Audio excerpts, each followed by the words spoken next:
Olá, amigos do canal Lolita Garcês, sejam bem-vindos mais uma vez ao nosso canal. Hoje eu estou trazendo para vocês uma nova história, não é bem uma história, mas é a origem de 16 superstições de sorte e azar. Comenta aí se vocês acreditam em sorte, em azar, em superstição. Eu vou estar trazendo para vocês esse conteúdo porque eu achei muito interessante. Então vamos lá. Quebrar espelho, fazer figa, jogar sal sobre o ombro esquerdo. O que vocês acham disso? Superstição fazem parte do dia a dia, mesmo se você nunca teve nenhuma. Você conhece alguém que tem? E são tão estranhas que não dá nem para perguntar quem foi o louco que inventou cada um? Então veja algum aqui das origens folclóricas e histórias das principais. Vocês sabiam que jogar sal sobre o ombro esquerdo é uma lenda popular entre os povos turcos, que para eles todo infortúnio seria culpa de um anjo mau que vive no nosso ombro esquerdo e fica ali tentando nos prejudicar, que para evitar desgraças o segredo seria cegá-lo com um pouco de sal nos olhos. A outra de cruzar os dedos. Em lugares e épocas nas quais ser cristão era muito perigoso, como no Império Romano, cruzar os dedos era uma forma de fazer referência à cruz e pedir a proteção de Jesus Cristo sem ser notado. Pouco a pouco, o sentido religioso se perdeu e o gesto passou a ser interpretado simplesmente como um pedido de boa sorte. E a ferradura? Diz a lenda que São Dunstan, que era um ferreiro e viveu no século X, teria recebido certo dia um cliente solicitando uma ferradura para si próprio, em vez de um cavalo. Em vez de ele pedir para fazer para um cavalo. E ao tirar as medidas do homem, Dunstan percebeu que o pé dele era rachado e tinha só 2 dedos. Era o diabo em pessoa. Para dar-lhe uma lição, o ferreiro prensou os pregos bem no meio do pé do tinhoso, causando tanta dor que o diabo jamais ousou chegar perto de uma ferradura. Nos Estados Unidos e na Inglaterra, a ferradura deve ser usada com a parte aberta para cima, de maneira que a boa sorte não caia. O olho turco ou o olho grego. Essa proteção contra o mal olhado foi usada por diferentes povos ao longo da história, mas na verdade começou no Mediterrâneo. A lenda dizia que um homem teria conseguido estourar só com a força de seu olhar invejoso uma rocha que até então não havia sido rompida nem por 1000 homens juntos. Se o seu olho turco aparecer rachado, significa que ele cumpriu a função de te proteger de algo e, portanto, deve ser jogado fora. E quanto ao trevo de 4 folhas? De acordo com uma lenda cristã, quando Adão e Eva foram expulsos do jardim do Éden, ela trouxe consigo um desses trevos. Por ser um pedaço do paraíso, ele é um símbolo positivo e que traz sorte para quem o encontra. Para os druidas, sacerdotes celtas, quem tivesse um trevo de 4 folhas poderia enxergar os demônios e assim escapar deles. Já São Patrício usava um trevo para explicar a Santíssima Trindade, Pai, Filho e Espírito Santo. Alguns fiéis passaram a ver a eventual 4ª folha como mais um elemento, a graça de Deus. E o pé de coelho? O pé de coelho vem de uma religião chamada Hoodoo, criada pelos negros americanos. Um de seus amuletos mágicos é justamente o pé de coelho, mas não qualquer um, somente o pé esquerdo de um coelho morto com um tiro ou em um cemitério serviria. Se a morte dele ocorrer em cima de uma tumba em uma noite de lua cheia ou numa sexta-feira 13, melhor. E quanto à figa? A figa era um amuleto comum na Grécia e na Roma Antiga, principalmente entre as mulheres, por ser considerado um símbolo de fertilidade. O polegar entre os dedos representa o órgão masculino penetrando no feminino. Com o tempo, o símbolo perdeu a conotação sexual.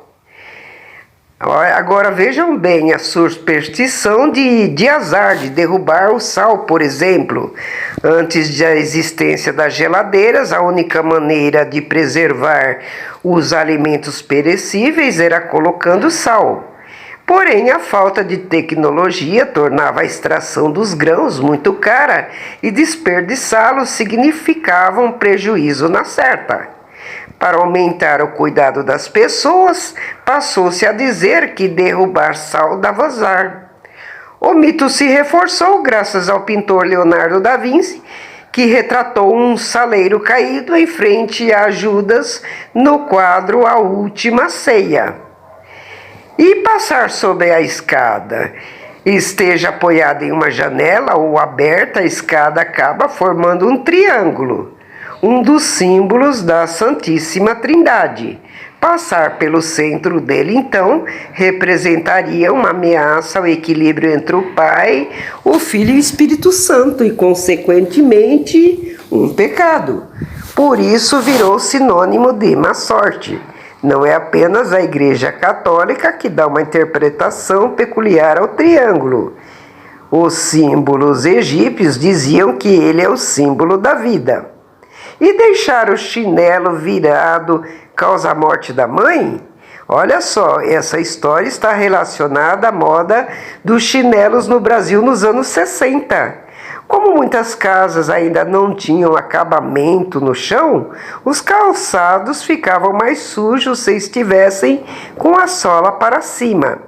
Daí essa falsa maldição, que tinha como objetivo fazer os filhos não largarem os calçados de qualquer jeito. E quebrar o espelho? A catopitromancia, que é a adivinhação por meio de reflexos na água, era muito popular na antiguidade. Porém, se o recipiente caísse e quebrasse, o curioso teria maus bocados pela frente. Os romanos diziam que davam 7 anos de azar, porque, segundo uma teoria da época, o corpo de um homem se renovava completamente ao longo de 7 anos. E quanto ao noivo ver a noiva com o vestido antes do casamento? Olha só, durante boa parte da nossa história, o casamento foi uma relação comercial. E por receio de que o noivo não gostasse da futura esposa e desistisse, a família da menina escondia até a hora da cerimônia, sob a desculpa de que vê-la antes traria azar. E quanto ao pobre do gato preto, olha só, na Idade Média eles foram associados às bruxas devido aos seus hábitos noturnos. O Papa Inocêncio VIII chegou a incluir os felinos dessa cor na lista dos perseguidos pela Igreja Católica. E para piorar, em 1561, o autor inglês William Baldwin escreveu um trabalho satírico chamado Belvedere the Cat, no qual os gatos pretos eram, na verdade, bruxas disfarçadas que tinham 9 vidas, ajudando a espalhar ainda mais a lenda. Devido às superstições, gatos pretos são menos adotados de abrigos. Há até estudos comprovando isso, não entre nessa. Os bichanos de pelagem negra têm tanto potencial para ser seu bichinho de estimação quanto qualquer outro. Na hora de adotar, por que não dar uma chance ao peludo? E agora quanto ao abrir o guarda-chuva em casa? Você sabia que os guarda-chuvas só se tornaram um item usado em larga escala na Inglaterra da era vitoriana no século XVIII? Essas primeiras sombrinhas tinham um mecanismo feito de metal que podia causar ferimentos sérios se atingisse alguém. para evitar acidente, as pessoas passaram a falar em azar para quem abrisse guarda-chuvas em ambientes fechados. E as orelhas queimadas indicam que alguém está falando mal de você. Já ouviu isso? Então veja, o mito ganhou força na Idade Média, pois achava-se que a pessoa estava sendo vítima de um feitiço. A recomendação seria lamber a ponta do dedo e pressioná-la na bochecha, falando o nome do suspeito. Assim ela esfriaria na hora em que se mencionasse o culpado. E vamos falar agora da número 13, a superstição com o número 13. Revoltado por ter perdido espaço para o cristianismo, a deusa nórdica do amor e da beleza, Frigga, teria se exilado às sextas-feiras, se reuniria com 11 feiticeiras e com o próprio diabo, total de 13 pessoas, para praguejar contra a humanidade. Ainda segundo uma lenda nórdica, 12 divindades participavam de um banquete, quando inesperadamente apareceu um 13º convidado, Loki. Uma figura associada à trapaça. Malicioso, ele induziu o deus grego Hoder a atirar uma flecha no próprio irmão Balder. Na Pérsia Antiga, acreditava-se que existiam 12 constelações e cada uma delas regeria o mundo por um milênio. No 13º milênio, o caos reinaria, pois não haveria uma constelação dominante. E na última ceia, Jesus Cristo convidou seus 12 apóstolos para jantar, totalizando 13 pessoas. Além disso, Jesus foi crucificado justamente em uma sexta-feira. Então é isso aí, pessoal. Dê sua opinião, dê seu like e comente sobre o que vocês acharam sobre essas superstições, se vocês acreditam ou não, certo?